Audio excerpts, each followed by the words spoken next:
Hello दोस्तों, स्वागत है आपका प्रॉफिट एंड लॉस के सेकेंड पार्ट में। अगर आपने इसका फर्स्ट पार्ट नहीं देखा है तो आपको ये पार्ट बिल्कुल समझ में नहीं आने वाला है। तो अगर आप फर्स्ट पार्ट इसका देख चुके हैं तब तो आपको ये पार्ट समझ में आएगा।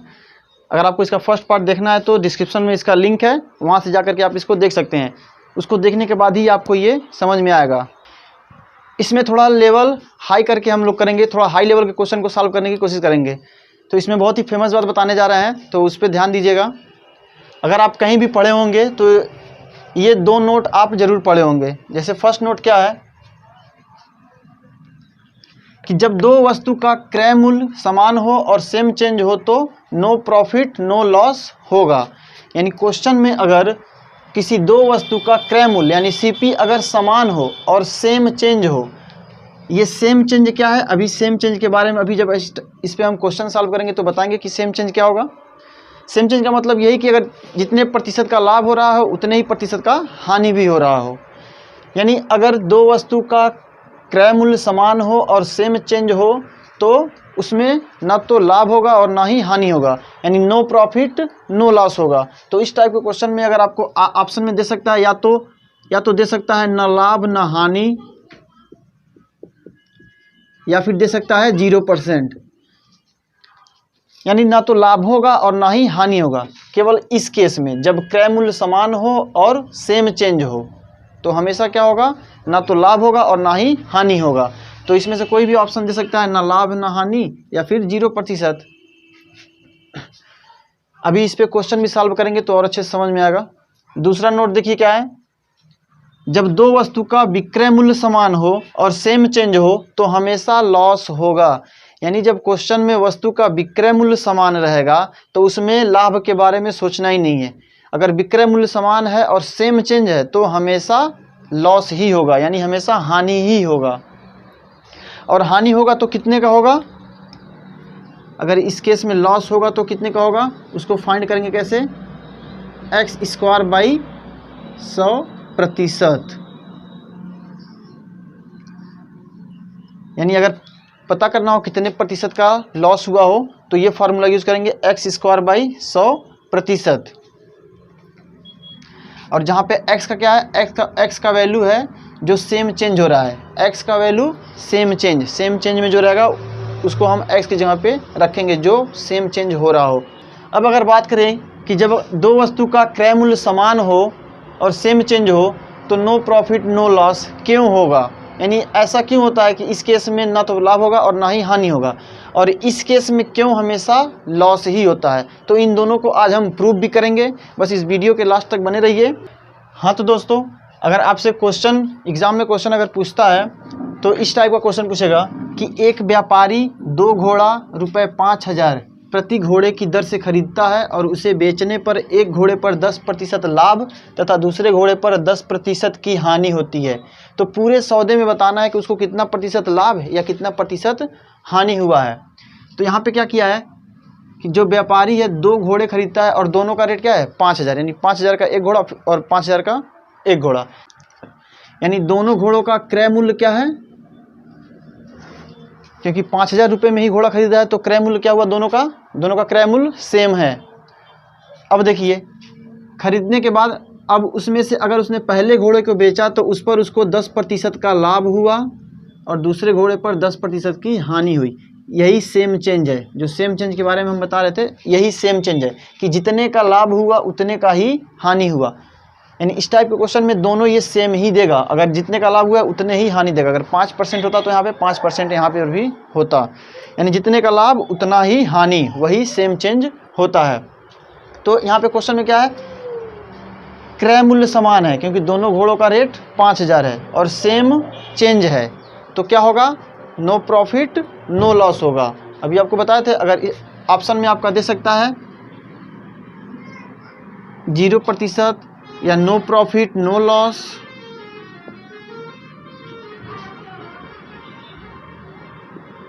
ना लाभ ना हानि।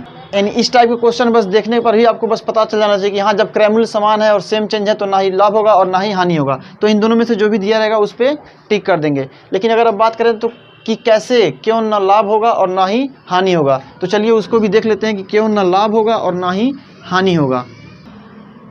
जैसे पहले घोड़े का क्रय मूल्य यानी सीपी क्या दिया हुआ है 5,000 रुपये, और लाभ क्या दिया है, लाभ प्रतिशत कितना दिया है 10% लाभ हो रहा है। तो 10% का लाभ हुआ है तो हम उस पर देख लेते हैं कि कितना लाभ हुआ है, कितने रुपए उसको लाभ हुआ है। तो लाभ निकालेंगे हम, लाभ निकालेंगे तो ये 10% किस पे मिला है, 5,000 पे ही 10% लाभ हुआ है। तो 5,000 का 10% आप निकालेंगे यानी 10/100 प्रतिशत हटाने के लिए।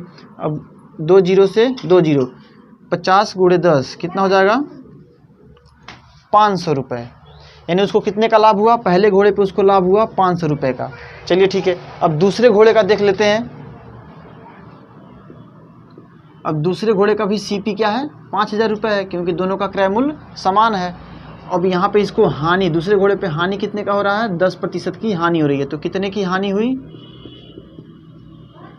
इसी 5,000 का 10% ही उसको हानि हुआ है। तो 10/100, 2 जीरो से 2 जीरो, हानि भी उसको कितने का हुआ 500 रुपये का हुआ। अब यहाँ देखिए फर्स्ट घोड़े पे उसको 500 रुपये का लाभ हुआ था और दूसरे घोड़े पे उसको 500 रुपये की हानि हो गई थी, यानी उसका जो भी बिजनेस था क्या हो गया, इक्वल आ गया, वो अपने मूल पे आ गया। पूरे सौदे में अगर देखा जाए तो ना ही उसको कुछ लाभ हुआ और ना ही हानि हुआ। तो इस टाइप के क्वेश्चन में जब भी अगर क्रय मूल्य समान हो और सेम चेंज हो तो उसमें ना तो प्रॉफिट ही होगा और ना ही लॉस होगा, ना लाभ होगा ना हानि होगा। चलिए दूसरे वाले पॉइंट पे देख लेते हैं कि जब अगर विक्रय मूल्य समान हो और सेम चेंज हो तो ऑलवेज लॉस क्यों होता है, और लॉस होता है तो कितने का होता है x²/100 का। चलिए उस पर भी देख लेते हैं।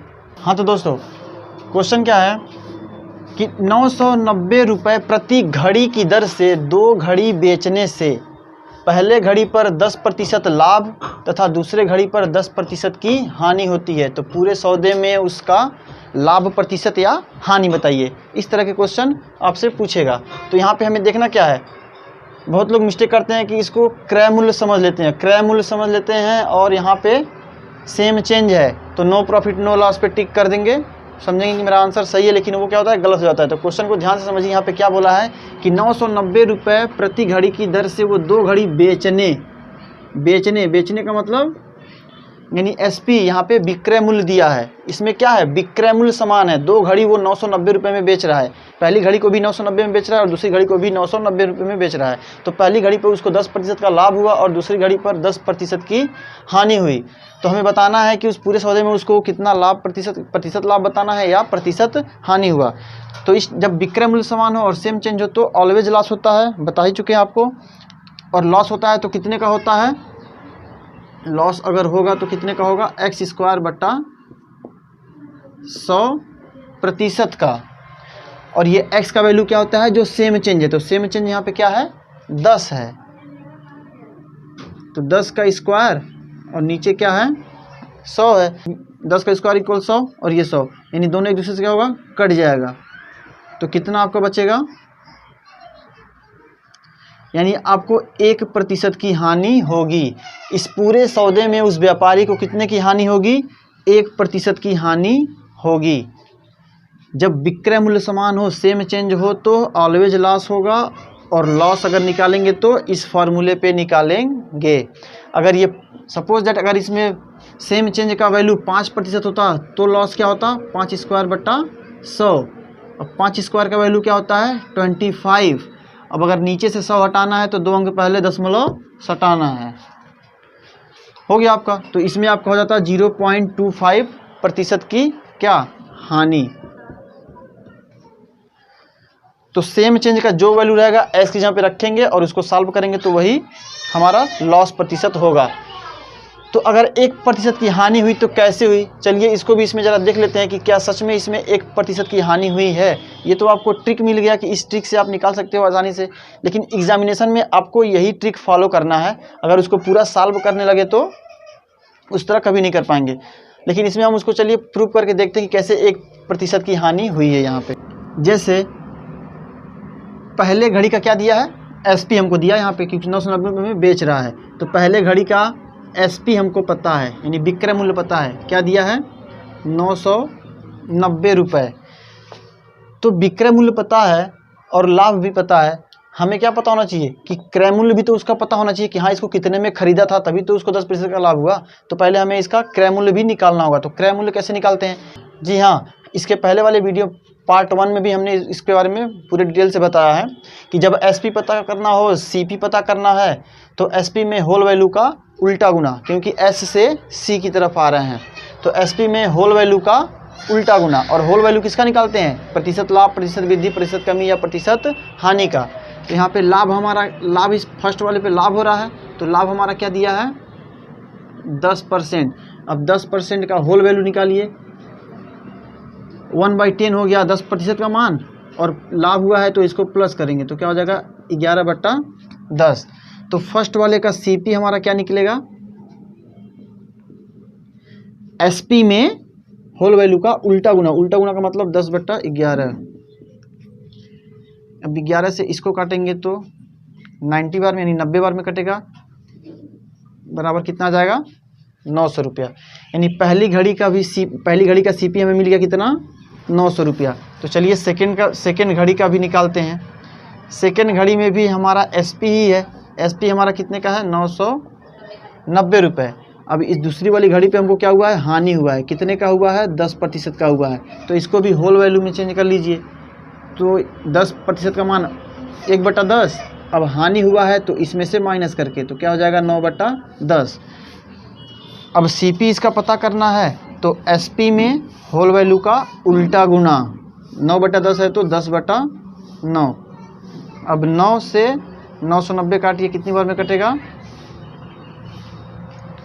110 बार में। अब गुणा करेंगे 110 का और 10 का तो क्या आ जाएगा आपका?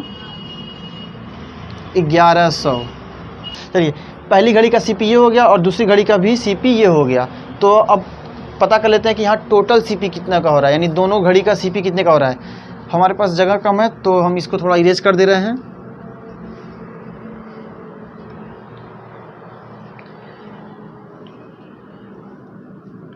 तो टोटल सीपी कितना होगा? अरे 900 ये और 1100 ये, टोटल सीपी हमारा हो गया 2000 रुपये का। यानी दोनों घड़ी उस व्यापारी ने 2000 रुपये में ख़रीदा था और दोनों को बेचा कितने था? तो टोटल एसपी भी कर लीजिए। टोटल एसपी जो है, पहली घड़ी को भी 990 में और दूसरी घड़ी को भी 990 में, तो 990 और 990 कितना हो जाएगा?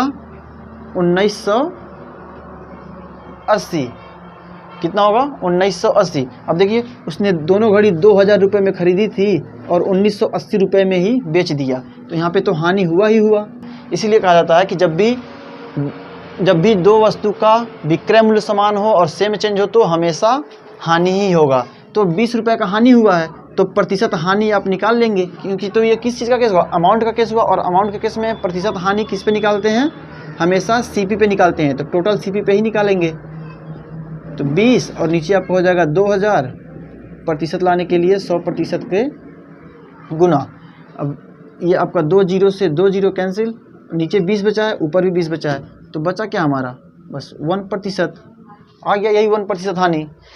यानी इस तरह होता है, लेकिन एग्ज़ाम में आपको वो ट्रिक ही यूज़ करना है, loss is equal to x²/100। इस तरह से उसमें एग्ज़ाम में करने बैठ जाएंगे तो बर्बाद हो जाएंगे।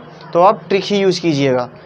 हाँ तो दोस्तों, आई होप कि आपको अगर क्रय मूल्य समान हो और विक्रय मूल्य समान हो, सेम चेंज हो, तो इस तरह के क्वेश्चन में आपको अब कोई प्रॉब्लम नहीं होनी चाहिए। अभी इसको हम एक बार और रिमाइंड करा देंगे। अब चलिए, अगर इस टाइप का क्वेश्चन अगर आ जाए, जैसे क्वेश्चन क्या है कि कोई व्यापारी है 10 रुपये में 11 वस्तु खरीदता है और 11 रुपये में 10 वस्तु बेच देता है, तो आपको बताना है कि प्रतिशत लाभ हुआ या प्रतिशत हानि, यानी उसको कितना प्रतिशत लाभ या कितना प्रतिशत हानि होगा, ये हमें बताना है। तो एक चीज़ ध्यान रखिएगा, जब भी वस्तु में खरीदने और बेचने इन दोनों का बोध हो, यानी क्वेश्चन क्या है कि खरीदा भी और बेचा भी, तो हम क्या करते हैं, जैसे देखिए पहले लिख लीजिए क्या दिया है, 10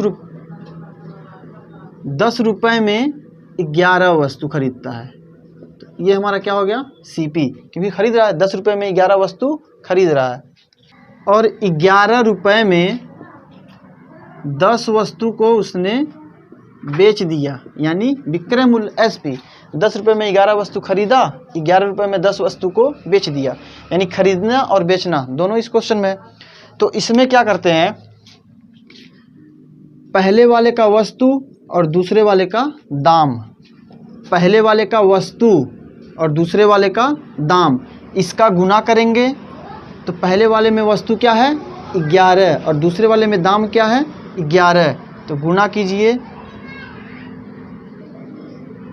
अब इसमें से घटाना क्या है, अब दोनों में जो बचा है, इसमें क्या बचा है ये 10 और इसमें क्या बचा है ये 10, उसको गुना करके इसमें से घटाना है और जो घटाना है बट्टा में उसी को लाना है। यानी जो आप घटाएंगे बट्टा में वही लाएंगे और प्रतिशत के लिए 100% से गुना। यही इसका फार्मूला है कि पहले वाले का वस्तु दूसरे वाले को दाम को गुणा करके जो दोनों में बचा है उसको गुणा करके उसमें से घटाएंगे, जो घटाया है उसी को बट्टा में लाना है और प्रतिशत के लिए 100% से गुना। तो ये नीचे भी 100 होगा, इस 100 से ये 100 कैंसिल।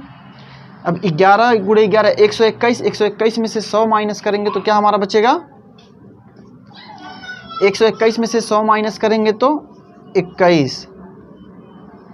अब 21 हमारा प्लस में आया है तो हम कहेंगे कि लाभ होगा, उसको कितना हुआ 21% का लाभ हुआ। अगर ये माइनस में आता तो 21% की हानि होती, लेकिन ये तो प्लस में आया है तो उसको 21% का लाभ हुआ। हाँ तो दोस्तों एक बार रिमाइंड कर लीजिएगा कि जब दो वस्तु का क्रय मूल्य समान हो और सेम चेंज हो तो नो प्रॉफिट नो लॉस होगा। जी हाँ, जब सीपी दो वस्तु का सीपी समान रहेगा और सेम चेंज रहेगा तो उसमें कभी भी लॉस या प्रॉफिट नहीं होगा। अगर दो वस्तु का विक्रय मूल्य समान रहता है और सेम चेंज होता है तो उसमें ऑलवेज लॉस होगा, और लॉस कितने का होगा x²/100 का लॉस होगा। अगर क्वेश्चन में बेचने खरीदने और बेचने का बोध हो तो पहले वाले का वस्तु दूसरे वाले का दाम गुना करना है, जो दोनों में बचा है उसको गुना करके उसमें से घटाना है और जो घटाया है बट्टा में उसी को लाना है और 100% से गुना करना है। अगर प्लस में आता है तो लाभ होगा, माइनस में आता तो हानि होता। आई होप कि आप लोगों को ये वीडियो अच्छा लगा होगा। इसके नेक्स्ट वीडियो में इससे और हट के कुछ क्वेश्चन हम सॉल्व करेंगे, यानी पार्ट 3 में।